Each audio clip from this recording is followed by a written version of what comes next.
জমির আগে জল থাকে, বলো থাকে। বললো হাতের ফাঁচলটা একটু জলে ভিজিয়ে দিয়ে ভিজিয়ে নিয়ে ভালো করে লাঠির ডগাতে আমার 1000 পাওয়ারের ওষুধটা লাগিয়ে নেবে, দিয়ে লেজটা তুলে একটু ভরে দিও, তারপরে কাজটা দেখো। চাষি কি করেছে, কিছু যাওয়ার পর বলদ হাবড়ি গেড়ে পড়েছে। চাষি এইবার ওই যাহা বলা তাহা কাজ, পাঁচনে লাগায় ওই 1000 পাওয়ারের ওষুধটা তুলে নিয়েছে জলে দিয়ে, লেজটা যেই তুলেছি আর যেই ভরে দিয়েছে তো জল নেই, এমন ছোট চাষির বাবার ক্ষমতা নাই ওই বলদে ধরে। আর যেই বাবা চাষির বলদ ছুটে পালিয়ে গেছে, এইবার চাষি মনে মনে ভাবছে, হায় রে হায়, এ বাবা, এ কবিরাজ আমায় কি ওষুধ দিল, এ তো বলদ আমার ছুটে পালিয়ে গেল, আবার এত স্পিড বেড়ে গেল 1000-এর। এবার চাষি তো আর দৌড়িয়ে পারছে না, মা আরে ও তো লঙ্কার তেজে ছুটছে। এবার চাষি মনে মনে ভাবছে, 1000-এর যদি এত জোর হয় তাহলে 2000-এর না জানি কত জোর হবে। চাষি কি করেছে মা, ওই বলদকে 1000 পাওয়ার দেওয়ার পর যে 2000-এর শিশিটা ছিল, ও যেমন করে বলদের পিছাতে দিয়েছিল তেমন করে নিজের পিছাতে খানিকটা ভরে নিয়েছে। এইবার যত বলদ দৌড়ায় আর তত চাষি দৌড়ায়, যত বলদ দৌড়ায় আর তত চাষি দৌড়ায়। তা এই জগৎ সংসারে মা, আমরা যারা হরিনাম লীলা কীর্তনে বেরিয়েছি, যারা প্রভুর গুণগান করি, আমাদেরও তদ্রূপ অবস্থা বাবা। যখন আমরা দেখি বাবা ভক্ত ভগবানের কথা বলে, ভাব জগতের কথা বলে, আমার শ্রোতা মায়েরা যখন সেই জায়গায় বসে যখন গল্প করছে, তখন আমরাও কি করি বাবা, ওই 2000 ধানি লঙ্কা ডোবের মতো তখন ওই ভজন গাইতে। তা এই জন্যই বললাম মা, কারা কারা বৃন্দাবনে যাবেন একবার একটু জোর করে হাত তুলুন। নিতাই গৌর হরিবল হরিবল হরিবল। তো সকলে মিলে একটু তালে তালে আমরা বৃন্দাবনে যাব। তো সকলে মিলে কিন্তু বৃন্দাবনে যেতে হবে। রাধে রাধে জপা করো,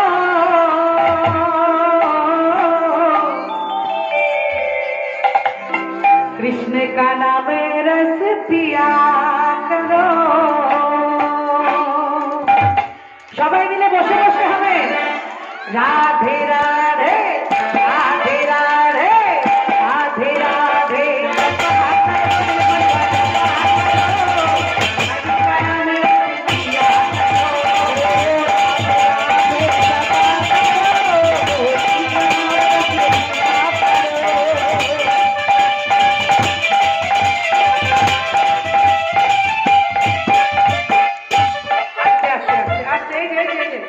একটু খেয়াল রাখতে হবে। হ্যাঁ, কি গো মায়েরা, তোমাদের কি হয়েছে, খাওয়া দাওয়া হয়নি? হ্যাঁ, পেট ভারী হয়ে গেছে? কই দেখি একবার, হবে হবে, তালে তালে সবাই মিলে রাধে রাধে। সবাই যদি বাবা হাত না তুলো আমি কিন্তু গান গাইব। হ্যাঁ বলে দিচ্ছি কিন্তু, কারণ আমি বাবা বলে দিচ্ছি কিন্তু, সবাই মিলে যদি হাত না তুলে আনন্দ না করো তাহলে কিন্তু হরিনামে কোনো মজা নাই। সবাই মিলে হাত তুলতে হবে। কই তোমরা তালি দেবে আর আমি গাইবো, দেখি রাধে রাধে। ডান দিকে বাঁ দিকে কি হলো, রাধে রাধে রাধে রাধে রাধে রাধে।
নাই নাই নাই। তোমাদের উল্টোগুলো কোথায়?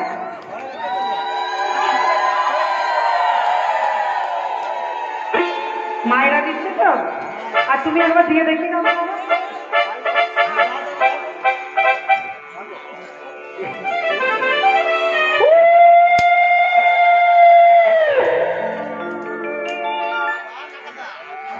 তাহলে দেখেছো 1 মিনিটের মধ্যে পুরুষটাকে কেমন নারী বানিয়ে দিলাম, বুঝতেই পারলো না। হ্যাঁ বাবা হয়েছে তো? হ্যাঁ তাহলে একবার জোর করে উঠে হবে।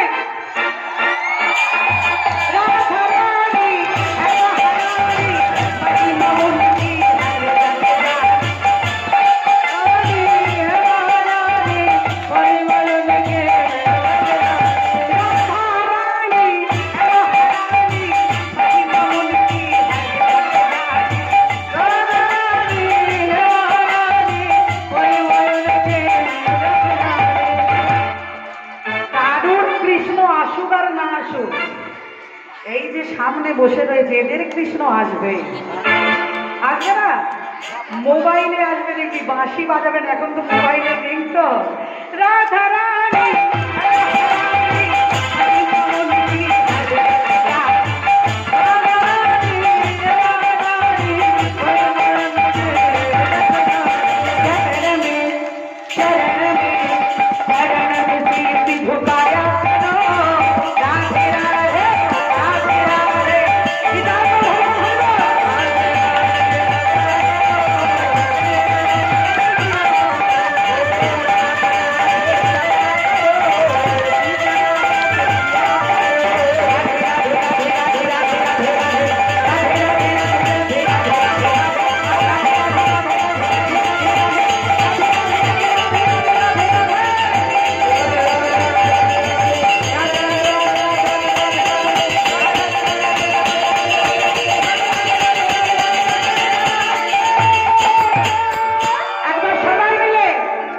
রাধে রাধে, সবাই মিলে চিৎকার করে রাধে রাধে রাধে রাধে রাধে রাধে রাধে রাধে রাধে রাধে রাধে রাধে রাধে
আমরা সকলে মিলে এবার এলাম মধুময় শ্রীধাম বৃন্দাবনে।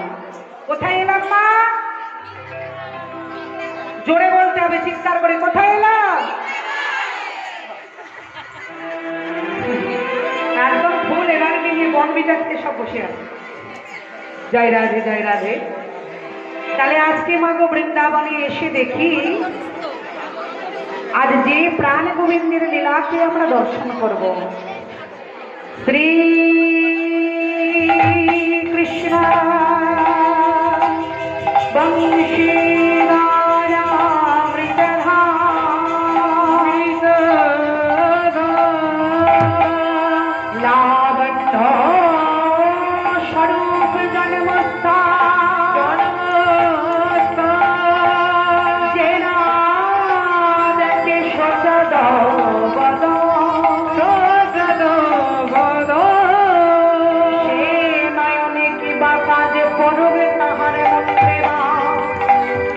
যুগল নয়নে রহে কি কারণ, যুগল নয়ন রহে কি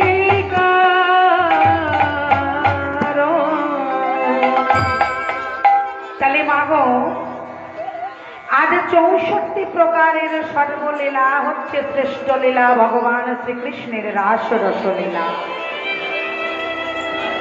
তাহলে সর্বপ্রথমে জানতে হবে যে রাস কাকে বলে। তোমাদের এখানে তো এতদিন কীর্তন হচ্ছে মা, আগে প্রথমে জানতে হবে যে রাস কাকে বলে। যে কোনো লীলার কিন্তু একটা বিষয় থাকে।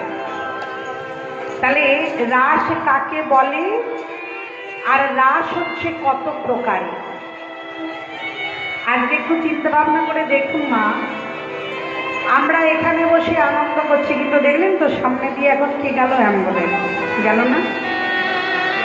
তাহলে আজকের লীলাটা হচ্ছে ভগবান কাকে কেমন করে কোন সময় ডাকে সেটা আমরা কেউ বলতে পারবো না। আমরা সকল কীর্তনিয়ারা মনে মনে ভাবি যে রাস মানে কিন্তু হচ্ছে নৃত্য, শুধু কিন্তু নৃত্য নয়। রাত দেখবেন রাত্রি 12টার পরে কেন হয়? কোনোদিন এটা মনে প্রশ্নটা জেগেছে যে রাত্রি 12টার বাদে কেন রাস হয়? মধ্যরাত্রিতে কেন ভগবান গোবিন্দ আমার রাস করলেন? রাস মানে হচ্ছে যখন আপনার কোনো আত্মীয় স্বজন বন্ধু বান্ধবে পরিজন নিজেরকে ছেড়ে চলে যায়। কেমন করে যায় মা? বলো হরি বলো হরি। একটু এটাই হচ্ছে লক্ষ্য করার বিষয় মা, একটুখানি শোনো, তারপরে দেখবে খুব ভালো লাগবে, তারপরে আবার আমি ভজন গাইব। এই জগতের সংসারে আমরা যে কখন আসবো আর কখন যাব সেটা কোনো ডাক্তারও বলতে পারে না। এই পৃথিবীতে আমার কবে জন্ম হবে আর কবে মৃত্যু হবে কোনো ডাক্তার বলতে পারে না। অনেক আমার গর্ভবতী মায়েরা বসে রয়েছেন, ডাক্তারখানায় গেলে ডাক্তারবাবু একটা সময় দিয়ে দেয়, এই দিনের মধ্যে তোমার সন্তান হবে, কিন্তু বেশিক্ষণ করে সময় লিখে বলতে পারে না যে অমুক দিন অমুক তারিখ অমুক মাস অমুক সময় তোমার সন্তান প্রসব হবে। বলতে পারে না? তাহলে যিনি বলতে পারেন তিনি হলেন আমার ভগবান ঈশ্বর পরম কৃষ্ণ সচিদানন্দময় বিগ্রহ, অনাদি আদি গোবিন্দ, সর্বকারণের কারণ। আজকে শেষের দিনে সেজন বিনিমা আমরা সবাই মা হয়েছি। শাস্ত্রে বলছে মা হওয়া কি মুখের কথা, যে বোঝে সন্তানের ব্যথা। 9 মাস 10 দিন গর্ভে সন্তানকে ধারণ করলেই যদি আমি মা হতে পারতাম, তাহলে দেবকীরও গর্ভে সন্তান হয়েছিল আমার প্রাণ গোবিন্দ, সেটা হলে কেন দশকার বাড়িতে গিয়ে মানুষ হলো? মা প্রতিশব্দতে এমন একটা প্রতিশব্দ মা। আজকে একটা ছোট্ট কথা জিজ্ঞাসা করি, আচ্ছা বলো তো মা, তোমাদের বাড়ি কোথায়? তোমাদের বাড়িটা কোথায়?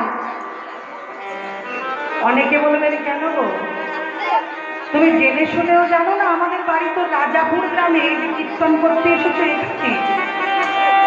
কিন্তু ভালো করে ভেবে দেখো তো মা, সত্যিকারে কি আমরা রাজাপুরের মানুষ? হ্যাঁ, ছোটবেলা থেকে বড় অবধি ধার করা পরিচয় বেঁচে আছি। একটু চিন্তা করে দেখো, যেদিন চিন্তা করবে মা সেদিন দেখবে কীর্তন হবে মধুর জিনিস। এই জগৎ সংসারে আমরা ধার করে, এই যে আজকে এত সুন্দর দামি পোশাক পরে দাঁড়িয়ে আছি না মা, যেদিন বাঁশের দোলায় করে বলো হরি হরি বলে বলে নিয়ে যাবে আমার এই দু চোখে দেখা। তারাপীঠে কীর্তন করতে গিয়েছিলাম মা, আমারই কথা আমি বলিনি। আমাদের বর্ধমান জেলায় কোনো মেয়েরা শ্মশান দেখতে যায় না, যারা যায় পুরুষেরা। তোমাদের এখানে যায় মেয়েরা, কিন্তু নদিয়া জেলায় গেলে আবার উল্টোটা, সব মেয়েরা সঙ্গে করে যায়। আমি যখন তারাপীঠের সংলগ্ন এলাকায় কীর্তন করতে গেলাম, তোমরা জানো তারাপীঠ বিখ্যাত, তা সেখানে যখন গান করতে গেলাম আমি পরপর 3 বছর গানে যাচ্ছি, কিন্তু কোনোদিন মায়ের মুখ আমি দর্শন করিনি।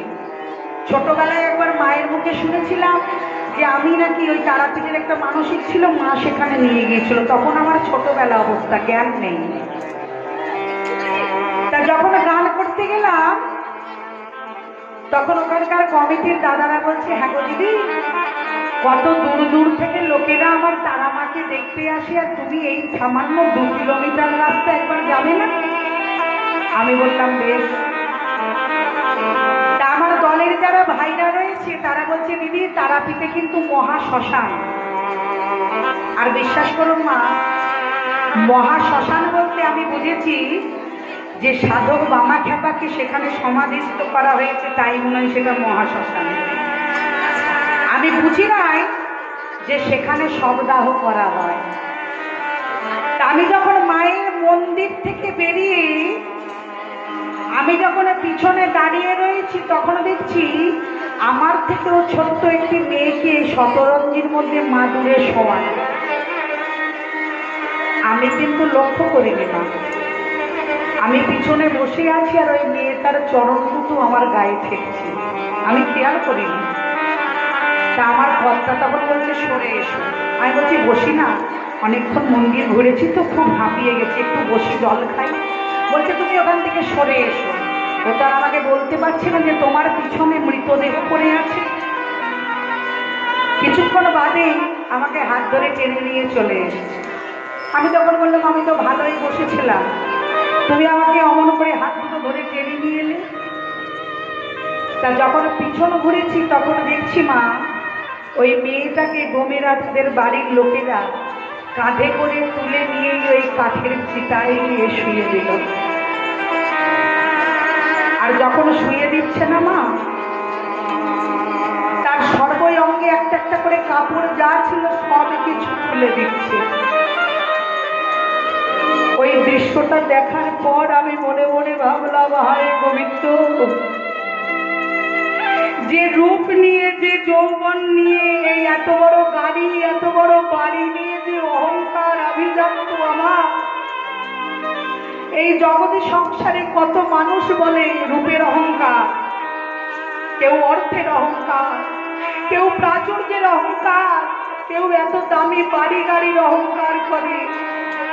কি করলো জানো না, সেই দেহটাকে যখনই চিতায় চাপিয়ে দিয়েছে একটা ফটকা ফাটার মতো আওয়াজ হলো। আমি পিছন ঘুরে দেখছি ওই কঙ্কালটা উঠে দাঁড়িয়ে পড়লো। তখন ডোমেরা কি করলো জানো? তোমরা জানবে না, বাবারা জানে যারা দাহ করতে যায়। এক এক সময় এমন হয়, এক একটা শব্দেহ সোজা খাড়াই হয়ে দাঁড়িয়ে পড়ে, যেন মনে হয় ভূত উপরে উঠেছে। তখন বাবারা ডোমেরা কি করে জানো? মোটা বাঁশ দিয়ে সেটাকে বাড়ি মেরে মেরে খুঁচিয়ে খুঁচিয়ে হাড়গুলোকে খণ্ড খণ্ড করে দেয়। দিয়ে কি করে মা? ওই জ্বলন্ত চিতাটাকে দাউ দাউ করে, আরো দাউ দাউ করে জ্বালিয়ে দেয়। তাই সেদিন দেখে আসার পর আমি সারাদিন কিছু খেতে পারিনি, অন্তত 2 দিন। শুধু মনে মনে ওইটা চিন্তা করেছি যে হে প্রভু, এই যে এত রূপের অহংকার, আজ এটা খাবো না, কাল ওটা পড়বো না, যেদিন শেষের দিনে সেদিন দিনে সবাই একদিন ওখানে যেতে হবে। যে রাজা তাকেও ওই মাটিতে যেতে হবে, আর যে ভিখারি বাবা তাকেও ওই রাজার পাশে গিয়ে শুতে হবে। তবে বলো তো মা, এই যে ধনী আর গরিব বলে আমরা যে পার্থক্য করি, আমরা যে জাতের ব্যবধান করি, ব্রাহ্মণ বৈষ্ণব শূদ্র ক্ষত্রিয় বলে, যেদিন ওই আমার মাটির পচা গলা দেহটা যেদিন ভবের আশা ছেড়ে চলে যাবে, সেদিন এই জগৎ সংসারে আপন স্বজন আত্মীয় বন্ধু বান্ধব সব 2 দিনের জন্য কাঁদবে মা। হ্যাঁ, যে ছেলেকে তুমি জন্ম দিলে সেই ছেলে 2 দিনের জন্য কাঁদবে। ছেলের বউ থাকলে বাবা ওই গোবর জল দিয়ে ঝেঁটিয়ে তোমায় বিদায় করে দেবে। বলো হরি, বলো বলো হরি হরি বল। তাই মাগো সকলকে বলছি মা, এই জগতে যতদিন বেঁচে থাকবে ততদিন বাবা রূপের অহংকার, গুণের অহংকার, আমার আমিত্বের অহংকার করো না। এই জীবন যতদিন থাকবে ততদিন শুধু আমার প্রভুর নাম করো, প্রভুকে ভালোবাসো আর প্রভুর গুণগান করো। তার কারণ এই যে বাড়িটাতে আমরা বাস করছি বাবা, এই বাড়িটা আমার নয়। আজকে 3 তলা বাড়ি করবো মা, 1 তলা 2 তলা 3 তলায় অবশেষে যেতে হবে বাবা 9 তলা। এটা লেখাই আছে, যে ধনী হবে তাকে চন্দন কাঠ গাবা ঘি দিয়ে যত্ন করে পুড়বে, আর যার কেউ নাই সে কি পুড়বে না বাবা, সেও পুড়বে। আমার কমিটির বাবারা নিয়ে গিয়ে বলবে ওরে পড়ে আছে মৃতদেহটা, ওর মনে হয় কেউ নেই, চল আমরাই কমিটির থেকে চাঁদা তুলে পুড়িয়ে দিয়ে আসি। তবুও বাবা জীবের লালসা যায় না। তাই এই জগতে মা আমার বাড়িটা কোথায় জানো? একটু গানে গানে বলি, আমার বাড়িটা কোথায়? তোমার বাপের বাড়ি ওই গ্রামেতে,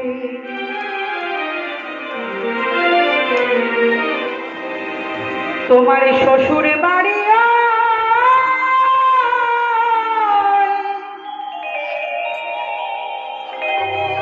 তবে তোমার বাড়ি কই গোনারি, তবে তোমার বাড়ি কই। একটু আগে বলছিলাম না মা আমাদের বাড়িটা কোথায়, দেখো আমার গানে গানেই তার উত্তর।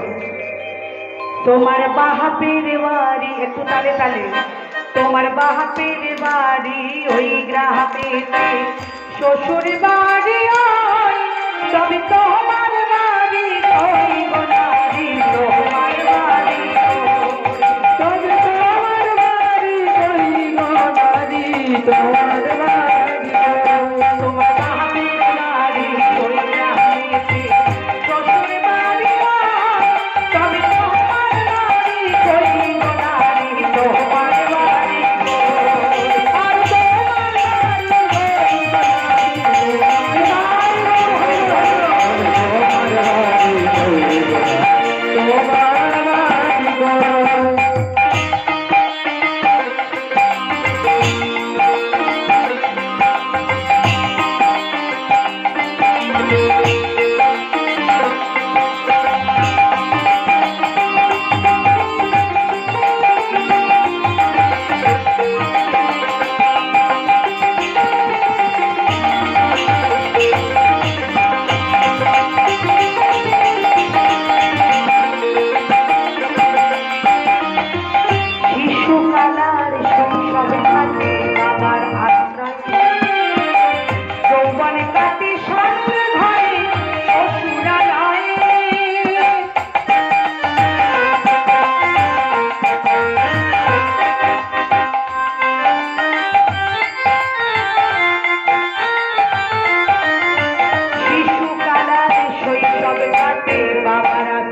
রাধে রাধি পরের হাড়িতে আপন ভেবে বাস করলি পরের বাড়িতে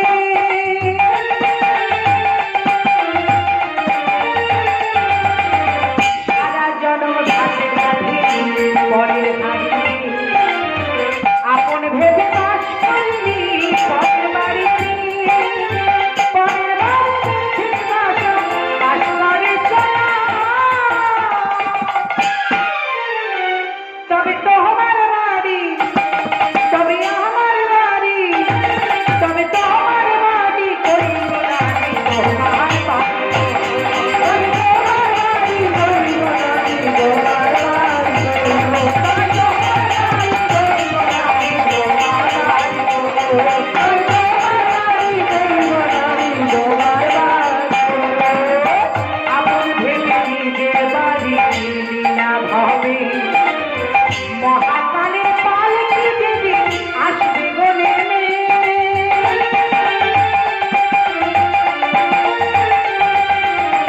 আপন ভেবে নিজের বাড়ি লীলা ভাবে মহাকালের পালকি যেদিন আসবে গো নেমে তুমি আমি বুঝবো সবাই এদেশের কেউ না।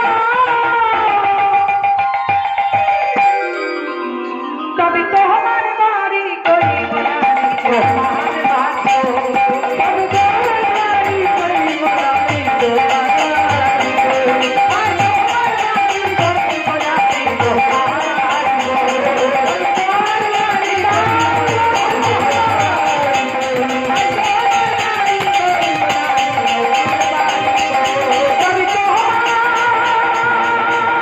বাড়ি করিব রানী